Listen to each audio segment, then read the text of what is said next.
On a donc 25 minutes pour déflorer cette question de la diffusion des usages numériques dans le monde médico-social. Alors évidemment, toutes les personnes handicapées et toutes les personnes âgées ne sont pas dans le médico-social, mais celles qui y sont bien évidemment pour une bonne partie les plus fragilisées d'entre elles.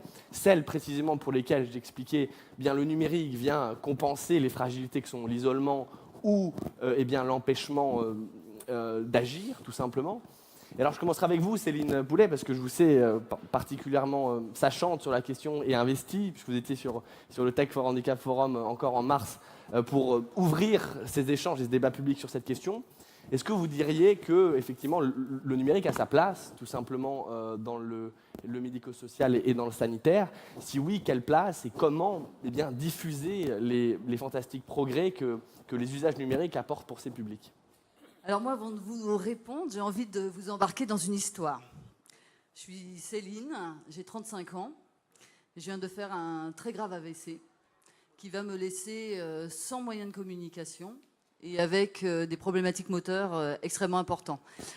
Alors on va m'orienter vers un foyer d'accueil médicalisé parce que dans le foyer d'accueil médicalisé, j'ai un panel de professionnels et que ce panel de professionnels, tout d'un coup, on va tout de suite voir que ma priorité, c'est de pouvoir communiquer. Parce que sans outil de communication, je ne peux pas interagir sur mon parcours.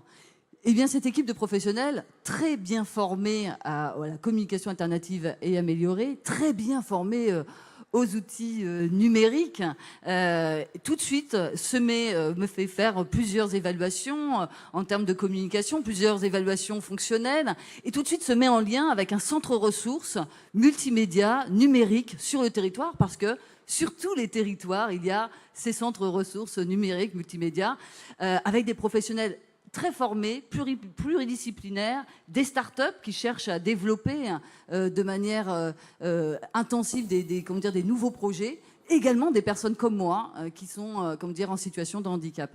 Très vite, je vais avoir un outil de communication adapté à moi-même. Je peux l'emprunter pour l'essayer. Toute l'équipe de professionnels m'aide pour pouvoir communiquer et ça marche bien. J'ai une commande oculaire, un logiciel et c'est absolument formidable. Je retrouve mon élocution. Très vite, en définitive, je peux repartir sur un logement un peu plus inclusif, c'est-à-dire comme chez nous. Là, j'ai une équipe mobile qui, dans mon domicile, m'aide aussi sur ces outils de communication à progresser. Et je progresse, je gagne en compétences, j'ai plus besoin de ma commande oculaire. Qu'est-ce que j'en fais de ma commande oculaire? Je le remets dans un système, évidemment, d'économie circulaire.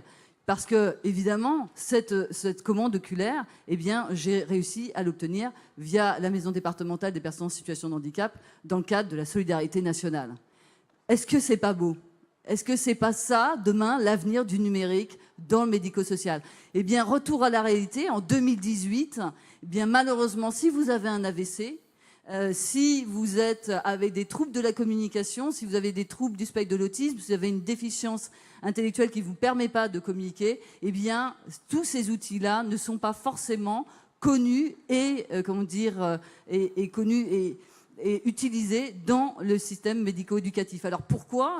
Parce que tout simplement, il n'y a pas de relation entre les startups et le médico-social.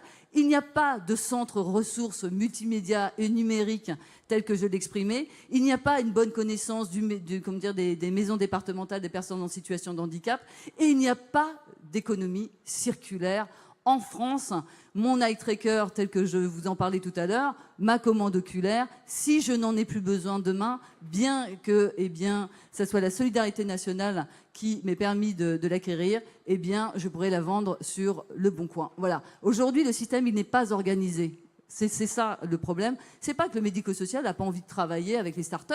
C'est pas que les startups ne peuvent pas venir, travailler et regarder ce dont ont besoin les personnes en situation de handicap. C'est pas que les personnes en situation de handicap, elles n'ont pas envie d'utiliser des nouveaux outils. C'est que le système n'est pas organisé. Au niveau de la Croix-Rouge française, on plaide pour une stratégie nationale du numérique. Il faut investir dans le numérique et l'intelligence artificielle au service des personnes en situation de handicap. Mais une fois qu'on a dit ça, on n'a rien dit, puisqu'on n'a pas organisé le système qui fonctionne toujours en silo. C'est la même chose dans le sanitaire. On prend l'exemple du médico-social. C'est la même chose dans le sanitaire. C'est vrai pour les personnes âgées, c'est vrai pour les personnes en situation de handicap et encore plus pour la protection de l'enfance. Les enjeux sont maintenant. C'est maintenant qu'il faut investir de manière, je dirais, significative sur l'ensemble des territoires. Les acteurs sont prêts. Il suffit de mettre les bons tuyaux au bon endroit et les moyens là où il le faut.